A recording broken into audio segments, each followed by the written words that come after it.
Olá, aqui quem está falando é Suelen Moreira.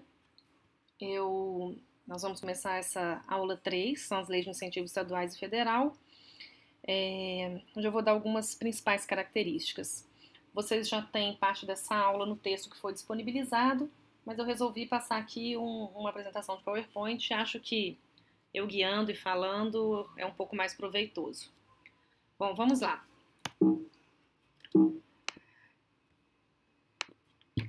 Primeiro, como nós vamos falar das leis tanto federal quanto estaduais, eu quero explicar para vocês o que são incentivos fiscais. Os incentivos fiscais, eles são caracterizados dessa forma, como estímulos que são concedidos pelo governo, tanto a pessoas físicas e jurídicas, para viabilizar projetos, sejam culturais, sejam de esporte, sejam sociais, de outras pessoas físicas e jurídicas. Isso é feito por meio da destinação de parte dos impostos. O que significa destinação dos impostos? Bom, não é que eu estou doando o meu dinheiro. Na verdade, quando eu, pessoa física ou jurídica, uso uma lei de incentivo, eu vou pegar parte daquele imposto que eu pagaria ao governo, seja em âmbito municipal, estadual ou federal, e destinar a parte que o governo disse que eu posso, ele que estabelece o percentual, a uma determinada ação que já foi também aprovada, ok? Então a gente tem que lembrar que quando o uso é de incentivo fiscal, a gente está falando de dinheiro público, porque embora esse dinheiro não chegue a entrar nos cofres públicos, ele é parte do imposto de renda que iria para o órgão municipal, estadual ou federativo responsável. Então, eles são uma ótima estratégia de captação de recursos. A captação de recursos em cada uma dessas áreas cresceu desde que cada uma das leis foi estabelecida. A Lei Rouanet é a mais antiga delas. Mas eles também promovem, especialmente quando a gente fala de pessoa física, uma participação cidadã. Quer dizer, a pessoa física pode escolher enviar parte do seu imposto para um projeto que ela conhece e não tudo diretamente para o governo federal, já que a pessoa física é apenas imposto de renda. Bom, que leis de incentivo a gente tem hoje? A gente tem as leis estaduais, tem também alguns municípios, infelizmente é minoria, mas os municípios, especialmente capitais, também têm leis. Tem o Fundo do Idoso, a Lei Federal de Incentivo ao Esporte, a Lei Federal de Incentivo à Cultura, que é a Lei Rouanet, o Fundo da Infância e Adolescência, também conhecido como FUNCAD, que também é federal, e o PRONON e o PRONA são as últimas, que são as leis de incentivo na área da saúde, o PRONON para oncologia e o PRONAS para pessoa com deficiência, na verdade chama PRONAS PCD, ok? Bom, o Fundo do Idoso e o Fundo da Infância e Adolescência funcionam um pouco diferente das demais leis, porque eles estabelece-se que eles têm que ser geridos por um conselho municipal e um conselho estadual que vai então formar o fundo municipal, o fundo estadual. E aí existe uma gestão totalmente descentralizada desses fundos que vão ser administrados por esses conselhos. Depende, portanto, que cada município ou estado forme os conselhos e passe a gerenciar essa lei. E eles têm autonomia, então muda muito de um lugar para o outro quando se trata de fundo tanto do idoso quanto da criança e adolescente. Bom, como é que funciona no geral as leis? A gente tem três papéis. O proponente, que somos nós, nosso caso aqui, os fazedores de cultura. Algumas leis exigem um credenciamento prévio, outras não. No caso da Lei Rouanet, por exemplo, você já pode se cadastrar no momento que também vai enviar a proposta. Você tem que elaborar e enviar o projeto. Isso muda de lei para lei. A mais moderna é a Rouanet, que tem uma plataforma toda pronta, que é o SALIC, né, o sistema de gestão, né, da Lei de Incentivo à Cultura. E lá a gente pode colocar todo o projeto e tudo é feito online, o envio é feito online, as respostas às diligências são online. Muda de cada um. O Lei de Incentivo ao Esporte tem os formulários, mas a gente precisa depois imprimir eles e mandar por correio. O Pronon e o Pronas, tudo é totalmente manual. Não existe formulário, existe apenas uma portaria com alguns exemplos e cada projeto acaba saindo muito diferente do outro.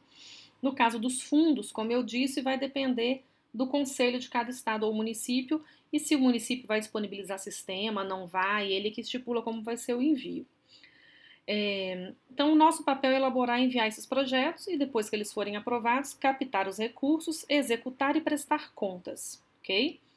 Os ministérios ou conselhos vão ter o papel de quê? Primeiro, antes de aprovar os projetos como está aqui, eles vão estipular algumas regras, ok? Quais são as regras de envio dos projetos, quais são os procedimentos e etc. E aí eles vão aprovar os projetos que a gente enviou, tem a obrigação de acompanhar a execução, embora normalmente não haja mão de obra para isso, mas eventualmente tem visitas, querem conhecer os projetos, e por fim analisar e aprovar a prestação de contas. E qual que é o papel das empresas e pessoas? Eles são os investidores, que vão investir através de doação, de patrocínio e poder deduzir isso no imposto devido.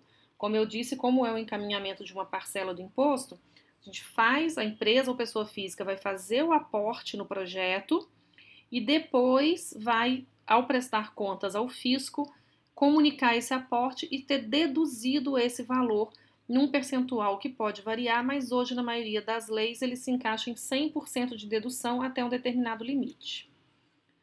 Bom, as leis de incentivo para a cultura. A gente tem as leis federais, que são com base no imposto de renda. Tem a Lei Rouanet, que é a mais conhecida, e a Lei do Audiovisual.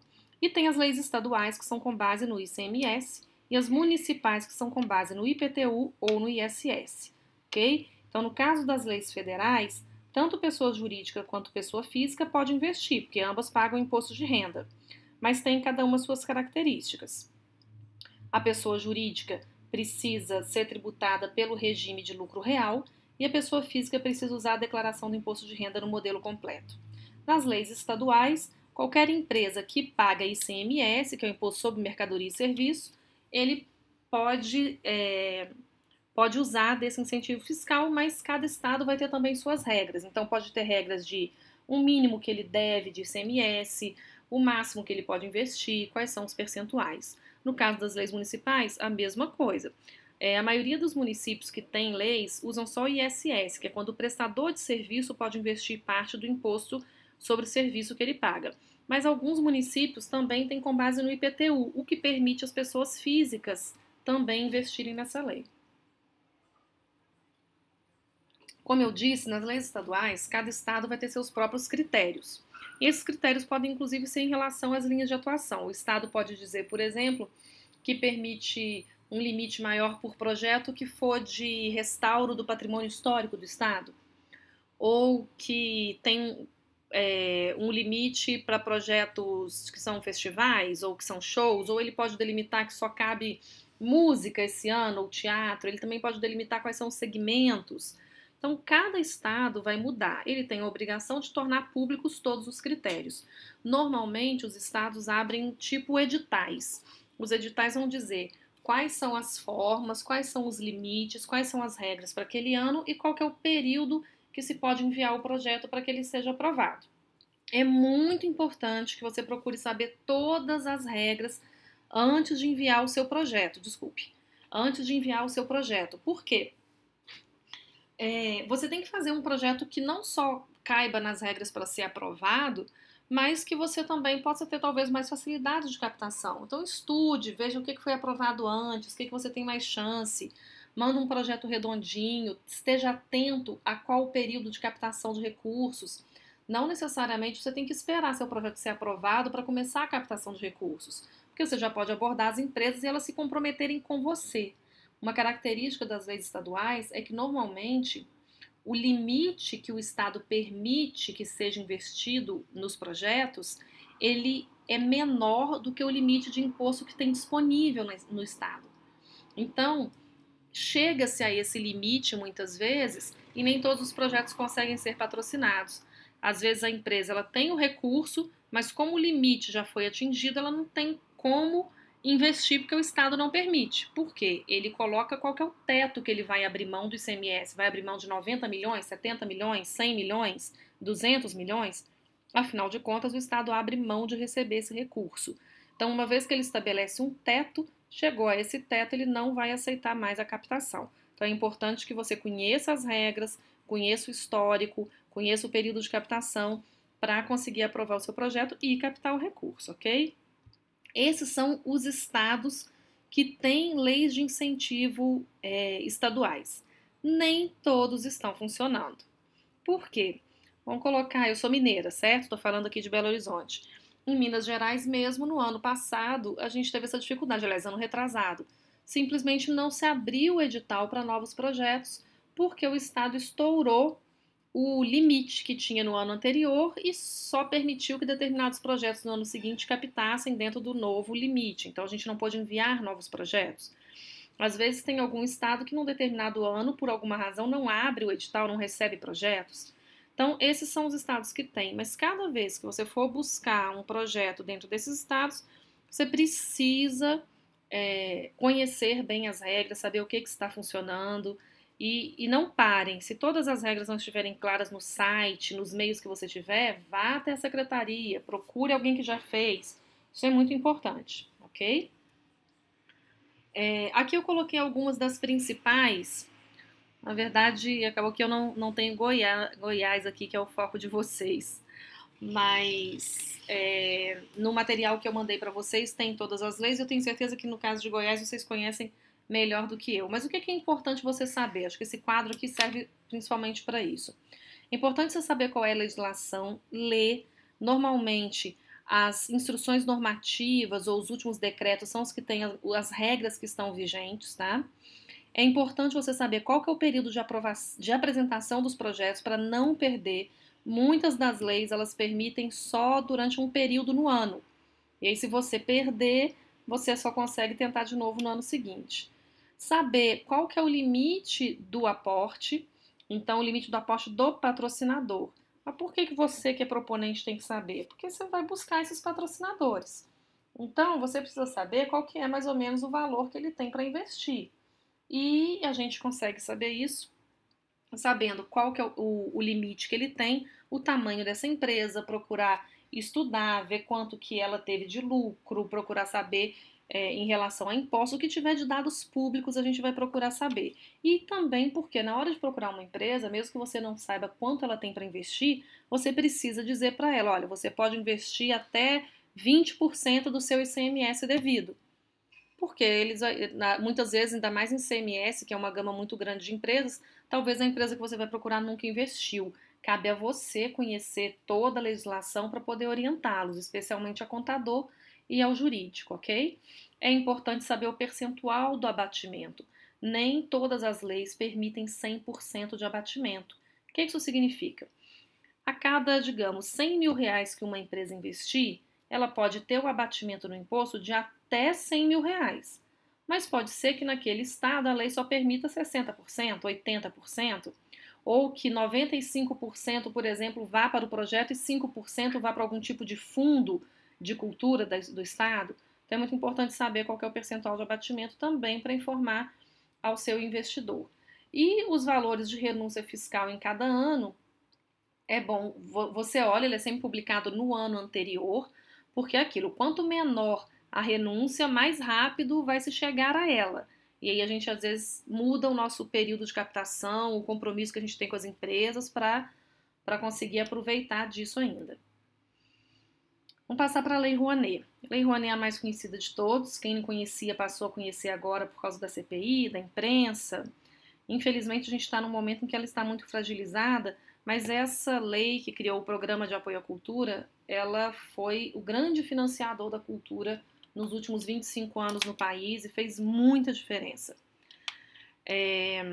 Existe uma instrução normativa de 2013 e acabou de sair na semana passada a instrução normativa de 2017, que ainda está sendo estudada, disputada, ainda vai começar a valer a partir do ano que vem, mas é muito importante que procure saber, ok? Nas instruções normativas tem todos os procedimentos, desde a apresentação de propostas à prestação de contas.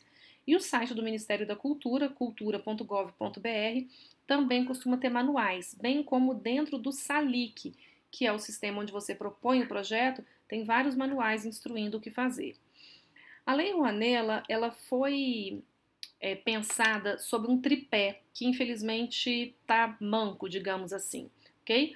O PRONAC, que é o Programa Nacional de Apoio à Cultura, ele teria o Fundo Nacional de Cultura, o Fundo de Investimento Cultural e Artístico, FICART, e o incentivo a projetos culturais, que é a renúncia fiscal, que é o que hoje a gente conhece como Lei Rouanet.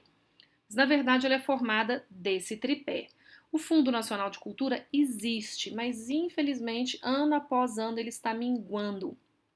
Porque, embora haja regras que digam qual percentual deve ir para ele de orçamento, inclusive da Loteria Federal, ele é orçamentário. O que isso significa? O orçamento dele está só planejado. Se o dinheiro não chegar, se o governo tiver outras prioridades, esse recurso é contingenciado, não chega ao fundo.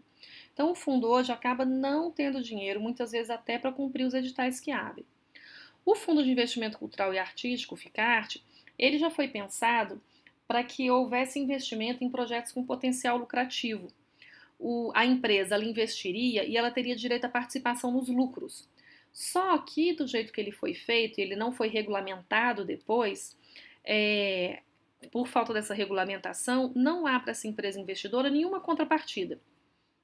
As coisas não estão claras, o FICART acabou minguando, morrendo mesmo, né? O fundo mingou, o FICART nunca saiu do papel, nunca foi estabelecido. O que seria legal do FICART é que ele é justamente para os projetos que têm possibilidade de ter lucratividade, que não usariam incentivo fiscal e que dizem muito respeito a um ou outro escândalo que a gente escuta aí de vez em quando.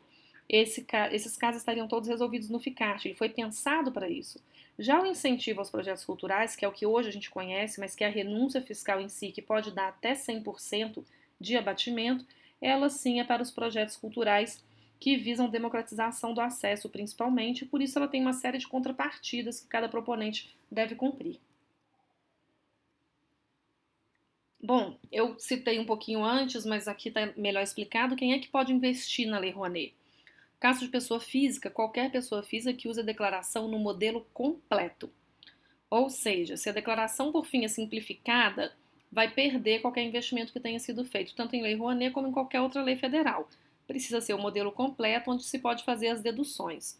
No caso da pessoa jurídica, ela tem que usar o regime tributário de lucro real. Atualmente, é obrigado a usar esse regime tributário empresas que têm um faturamento superior a 78 milhões ano. Mas empresas com faturamento bem inferior a isso podem optar por esse regime tributário.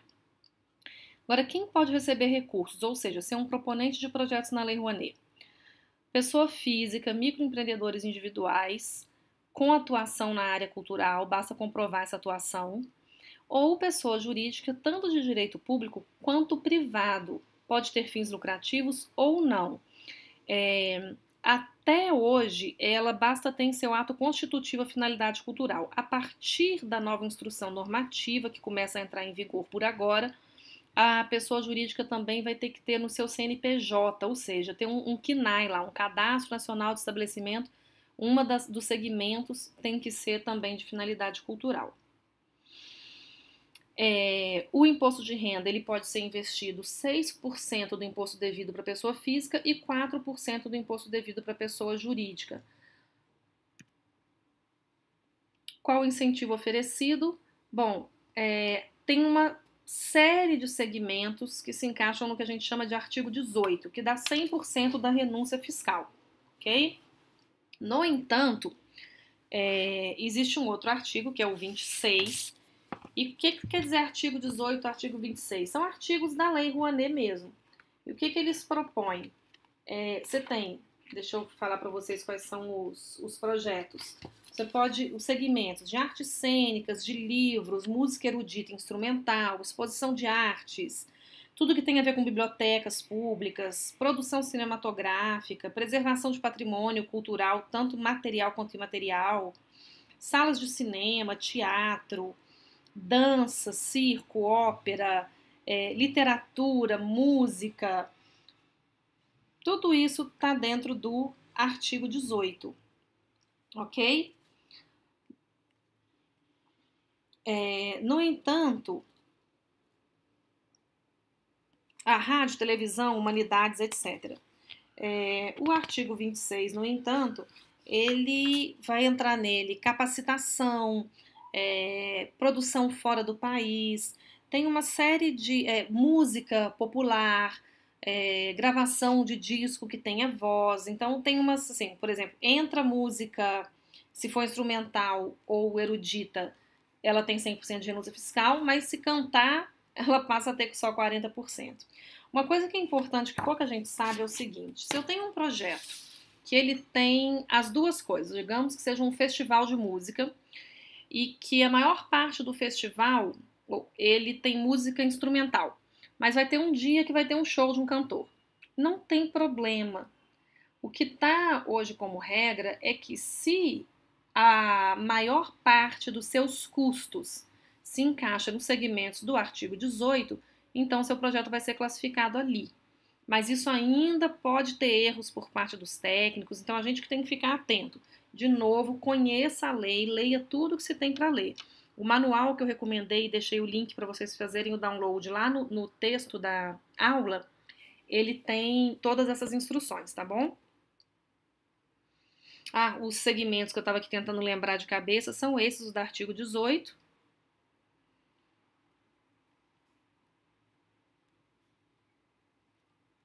E o que não se encaixa aqui vai ser artigo 26. O valor captado, só para vocês terem uma ideia, quando fala que é artigo 26, que a empresa não vai ter 100%, ela tem muito mais dificuldade de investir. Então, coloquei aqui os últimos 5 anos que eu tenho dados já consolidados, vocês verem a diferença entre a quantidade de projetos aprovados e captados no artigo 18 e no artigo 26. Quer dizer, de 3.400, vou pegar o último ano, de 3.311 projetos aprovados, ou melhor, captados, aprovados em 2014, apenas 200 eram artigo 26. O resto era artigo 18. Isso aqui é captados, tá? Não é aprovados. Então, eu tive 3.311 projetos que tiveram alguma captação, só 200 foram artigo 26. Do 1,333 bilhão, apenas 100 milhões foram, artigo 26. Então, é muito mais difícil captar um projeto que seja no artigo 26. Normalmente, eu já falo assim, a não ser que você tenha um parceiro que queira fazer marketing cultural mesmo, que está investindo como uma forma de ativar sua marca dentro de um outro programa, dificilmente você vai conseguir captar o artigo 26. A maioria dos investidores quer o artigo 18. Aqui é uma evolução da Lei Rouanet nos últimos anos, uma coisa que é uma característica que dá para a gente ver muito claramente aqui. Aqui é a quantidade de projetos apresentados. Vocês podem ver que a aprovação de projetos é uma quantidade alta. Tem mais de 6.000 projetos aprovados por ano normalmente. É menos da metade do que é apresentado? Mas ainda assim a gente tem uma aprovação muito alta de projetos. No entanto, a captação dos projetos ela é bem menor. Quer dizer, de 14.000 pessoas que começam, que querem ter um projeto viabilizado via Lei Rouanet, só 3.297 realmente conseguem chegar ao final e ter algum apoio. Não quer dizer que ele conseguiu apoio suficiente para realizar o projeto totalmente, mas na maioria das vezes apenas parcialmente. O valor apresentado de projetos, agora em valor, aquele gráfico, é enorme. A gente está falando aqui de uma aprovação do MINC de mais de 5 bilhões por ano, mas já contando que a captação normalmente não passa de cerca de 25%, 26% do que é aprovado. Até porque isso aqui está dentro de um limite da Receita Federal, mas o MINC tem aprovado uma quantidade muito alta. Com a nova instrução normativa, eles pretendem reduzir a quantidade de projetos que chega a ser aprovado para a captação. Aqui de novo um panorama que mostra, infelizmente, que há uma grande centralização. Isso é só em 2014, a gente está falando de valores, né? De 1,3 bilhão, 564 milhões foi de São Paulo, 342 do Rio. Isso não quer dizer que são projetos feitos em Rio e São Paulo. Uma coisa que acontece muito no Brasil é que a gente tem produtores de Rio e São Paulo que realizam projetos no Brasil inteiro. Tem vários cantores do Nordeste, por exemplo, cujas produtoras são paulistas. E elas é que são proponentes dos projetos. Para vocês terem uma ideia, tem projetos na Amazônia, tem projetos no Nordeste, no Norte, que são realizados constantemente, como festivais, etc., como o Parintins, o Festival de Parintins na Amazônia. O proponente é de São Paulo. Então, isso acaba ficando muito desproporcional, mas não é tanto assim. Um livro que eu recomendo para vocês lerem, que vai estar aí também na minha bibliografia, e que mostra muito assim uma quebra de paradigmas disso que a gente fala, mostra como que é realmente a concentração, como que ela deveria ser, qual que é a curva que tem de diferença, é o livro do Enilton Menezes, que foi secretário de Fomento e Incentivo à Cultura, que chama A Lei Rouanet, Muito Além dos Fatos. Esse livro está à venda só online, vocês conseguem ele pela editora, pela Livraria Cultura, pela Amazon, mas é um livro que super se recomenda para quem quer entender melhor como funciona a lei, ter opinião, enfim, qualificar esse debate que a gente tem tido aí sobre a Lei Rouanet. Ainda falando de panorama, essa é uma informação muito importante para quem quer captar recursos. Isso aqui é o período de investimento, tá vendo? Aqui tem vários anos, cada corzinha é um ano, mas olha o que a gente nota. Que mais de 50% do valor que é aportado por ano é aportado no mês de dezembro. Por que isso acontece? Bom, porque as empresas, acho que tem dois motivos principais, tá? As empresas querem ter certeza de qual o valor que elas têm para investir, e isso vai depender do fechamento do ano, de quanto que elas tiveram de lucro, de quanto elas vão pagar de imposto. Então, quanto mais perto do fim do ano, mais certeza ela tem, mais o fiscal passa esse número certinho, já que a gente está falando de um percentual de imposto, que tem a ver com a lucratividade dela. Uma outra questão é em relação ao tempo que o dinheiro fica fora de caixa. Porque essa empresa tem que aportar o recurso até final de dezembro, mas só vai ter o benefício fiscal na hora de pagar o imposto lá na declaração que é feita no ano seguinte. Logo, ela quer ficar o mínimo de tempo possível sem todos aqueles milhões que ela está investindo no caixa que poderiam estar rendendo, certo? Mas isso não significa que vocês devem começar a captar só em dezembro. O período crítico de tomada de decisão das empresas acontece nesses 3 meses aqui, ó, setembro a novembro. Ok? E como vocês podem ver, várias ao longo do ano fazem investimentos. Mas aqui é o período crítico de aporte. As empresas que usam editais costumam fazer os editais ao longo do ano, mesmo que façam investimento só em dezembro. Então a gente tem que ficar atento na hora que a gente quer correr atrás do dinheiro. Aqui vocês podem ver que, embora fala-se muito de que só os grandes conseguem captar, a gente, na verdade, tem um panorama de um número enorme de empresas que investem pouco. E essas empresas que investem pouco, olha só, até 15 mil, até 30, até 50, 100, 150 mil, essas empresas que investem pouco, elas também costumam investir nos menores projetos, porque elas querem que o investimento delas seja relevante. Que diferença faz meus 30 mil num projeto de 1 milhão, de 2 milhões? Mas meus 30 mil fazem muita diferença num projeto de 70 mil. Então, quando a gente tem pequenos projetos, a gente também deve procurar, normalmente, empresas que têm menos para investir. Pensa o seguinte, eu vou pegar um exemplo de uma coisa que eu já ouvi investidor falar. Vou pegar um exemplo. Você tem aí um Banco Itaú, que tem 100 milhões de reais para investir por ano. O trabalho que dá em termos burocráticos, contrato, investimento, para o Itaú investir num projeto de 50 mil, é o mesmo trabalho que dá para ele investir num projeto de 1 milhão. Então, é melhor ele investir em vários projetos de milhões do que ele investir em centenas de projetos de poucos milhares. Estão entendendo? É proporcional. Os grandes investidores vão fazer investimentos mais altos. Os investidores que têm menos capacidade vão investir em projetos menores, onde eles fazem a diferença. Bom, é avassalador o quanto que pessoa física ainda investe pouco em Lei Rouanet, representa só 2% do volume investido, embora quando a gente olhe o número de pessoas físicas que investem, ele pula para 70%. Já isso aqui já deve estar um número maior, porque tem crescido esse número ano após ano, graças ao trabalho de algumas empresas e pessoas que têm persistido nisso. O potencial ele é muito grande, mas eu vou falar disso lá na nossa aula de pessoa física, que está mais para frente, ok? Hoje, 98% do recurso vem de pessoas jurídicas. Bom, um outro incentivo fiscal para a área de cultura é o para as atividades audiovisuais. Aí a gente tem, dentro da Lei Rouanet, é possível também projetos de audiovisual, mas tem uma lei própria para isso, que tem uma característica diferenciada. Por quê? pode-se investir, ter o abatimento de 100% do que foi investido, mas ainda tem um abatimento como despesa operacional. Então, acaba tendo até 125% em média de abatimento. Existe um retorno. É um pouco mais complicado, não é simples como investir na Lei Rouanet ou em outros projetos, que basta depositar.